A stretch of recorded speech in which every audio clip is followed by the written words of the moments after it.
আসসালামু আলাইকুম everyone, welcome to জান্নাত কুকিং চ্যানেল। আমার আজকের recipe pound cake. Vanilla 1 pound ওজনের কেক তৈরি করে আপনাদের সঙ্গে শেয়ার করব। খুব সহজভাবে আজকের পাউন্ড কেকটা চুলাতেই বেক করে দেখাবো। আশা করব রেসিপিটা দেখলেই যে কেউ এরকম পারফেক্ট এবং অনেক বেশি মজাদার কেক নিজেই গড়ে তৈরি করে নিতে পারবেন। সব কিছুর মেজারমেন্ট সহ রেসিপিটা শেয়ার করেছি। আশা করছি সকলের কাছে খুবই ভালো লাগবে। কেক তৈরি করে নেওয়ার জন্য প্রথম ধাপ হচ্ছে কেকের মোল্ডের মধ্যে কাগজ সেট করা। কিভাবে কাগজটা কেটে নিতে হবে, কিভাবে সেট করতে হবে, সব কিছুই আমি দেখিয়ে দিচ্ছি। আমি একটা সাদা কাগজ নিয়েছি। ওই কাগজের উপরে আমি যে মোল্ডের মধ্যে কেকটা বেক করব ওই মোল্ডটা রেখে একটা কলম দিয়ে চারপাশে দাগ টেনে দিয়েছি। তারপর একটা কেচি দিয়ে আমি দাগের উপর দিয়ে কেটে নিচ্ছি। আর দেখেন খুব সুন্দর করে কাগজটা মোল্ডের মাপে হয়ে গিয়েছে। এখন আমি এই মোল্ডের ভিতরে কাগজটা রেখে হাতে চেপে চেপে বসিয়ে দেব। এই তো দেখেন খুব সুন্দর করে সেট হয়ে গিয়েছে। এখন এই কাগজের উপরে অল্প একটু তেল লাগিয়ে নিচ্ছি। সম্পূর্ণ মোল্ডের ভিতরে তেলটা লাগিয়ে নিতে হবে। তেলটা লাগিয়ে তারপরে মোল্ডটা সাইড করে রেখে দিতে হবে। প্রথম কাজটি শেষ হয়ে গিয়েছে। এখন হচ্ছে দ্বিতীয় ধাপ। শুকনো উপকরণগুলো চেলে নিতে হবে। আমি একটা বাটিতে নিয়েছি 1 কাপ ময়দা। এই ময়দাটা অবশ্যই চেলে নিতে হবে। আর শুকনো উপকরণগুলো যদি আপনারা 2 থেকে 3 বার চেলে নেন তাহলে কেকটা অনেক বেশি সফট হবে আর অনেক বেশি স্পঞ্জিও হবে। ময়দাটা আমি খুব সুন্দর করে চেলে নিয়েছি। এখন দিয়ে দিচ্ছি 1 টেবিল চামচ পাউডার দুধ। এটা কিন্তু আমি সম্পূর্ণ 1 টেবিল চামচ পাউডার দুধ দিয়েছি, এর চেয়ে বেশি দেওয়া যাবে না। দিয়ে দিচ্ছি 3/4 টিস্পুন বেকিং পাউডার আর দিয়ে দিচ্ছি 1/4 teaspoon baking soda. Baking powder আর বেকিং সোডা মিলে হয়েছে 1 চা চামচ। চুলাতে কেক বেক করতে হলে অবশ্যই সামান্য পরিমাণ বেকিং সোডা দিবেন, তাহলে আপনার কেকটা অনেক বেশি সুন্দর হবে। এখন দিয়ে দিচ্ছি সামান্য পরিমাণ লবণ। সব কিছু আমি চেলে নিয়েছি। এখন এই চেলে নেওয়া শুকনো উপকরণগুলো একটু মিশিয়ে নিচ্ছি। শুকনো উপকরণগুলো এখন সাইড করে রেখে দিয়েছি। এখন হচ্ছে তৃতীয় ধাপ।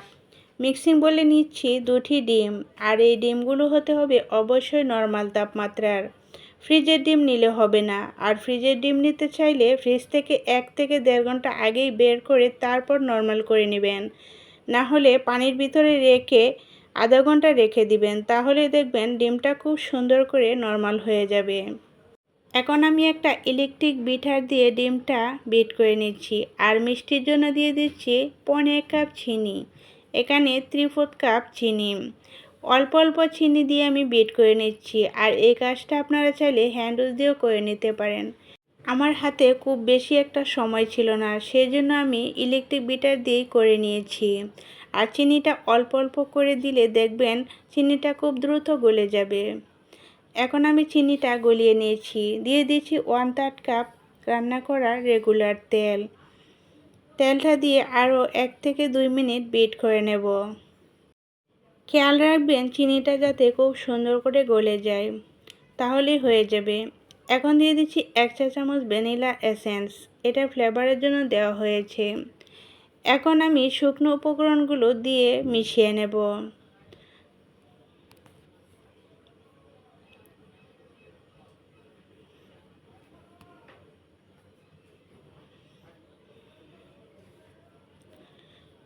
শুকনো উপকরণগুলো দিয়ে খুব সুন্দর করে মিশিয়ে নিতে হবে, যাতে দলা দলা না হয়ে যায়।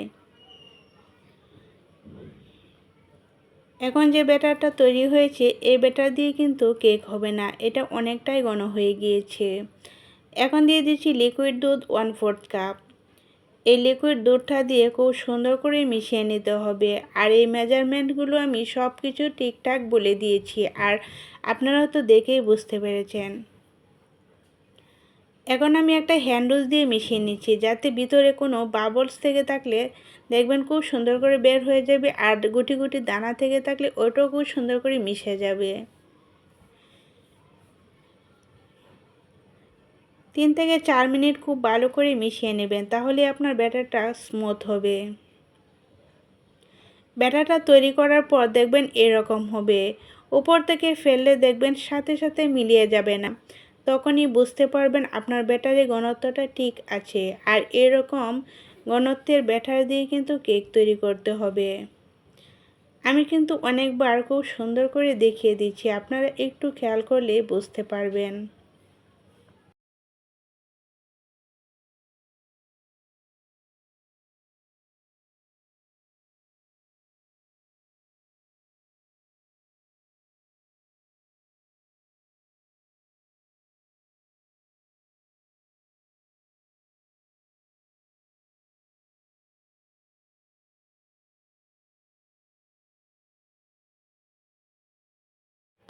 আমি এখন ব্যাটারটা খুব সুন্দর করে রেডি করে নিয়েছি।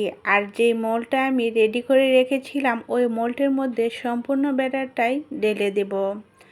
একটু উপর থেকে ঢেলে দিবেন, তাহলে দেখবেন ব্যাটারটা খুব সুন্দর করে সেট হবে আর ভিতরে এত বেশি বাবলস ক্রিয়েট হবে না। এখন একটা কাঠি দিয়ে আমি এরকম গুঁড়িয়ে দিচ্ছি, ভিতরে যদি বাতাস থেকে থাকে তাহলে বের হয়ে যাবে। হাতে একটু দৌড়ে ট্যাপ ট্যাপ করে নিচ্ছি, তাহলে দেখবেন বাতাস থেকে থাকলে ওটাও খুব সুন্দর করে বের হয়ে যাবে।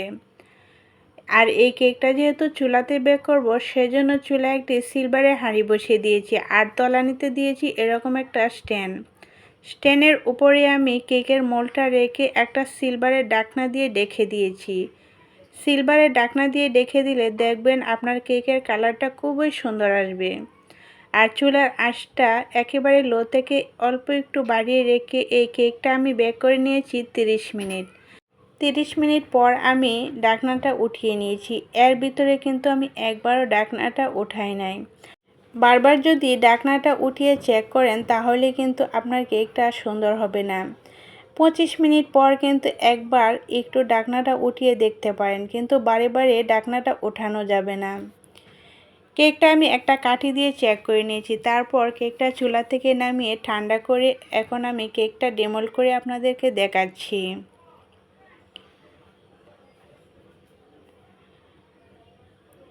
দেখেন কত সুন্দরভাবে কেকটা মোড় থেকে বের হয়ে গিয়েছে আর কাগজটাও খুব সুন্দর করে উঠে গিয়েছে।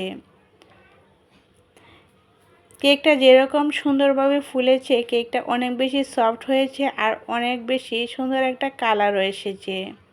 অনেকেই কিন্তু বিশ্বাস করবে না যে কেকটা চুলাতে বেক করা, কিন্তু আপনারা যদি সব কিছু ঠিক রেখে সব কিছুর মেজারমেন্ট ঠিক রেখে কেকটা বেক করেন চুলাতে, দেখবেন আপনাদের কেকও কিন্তু এরকমই সুন্দর হবে।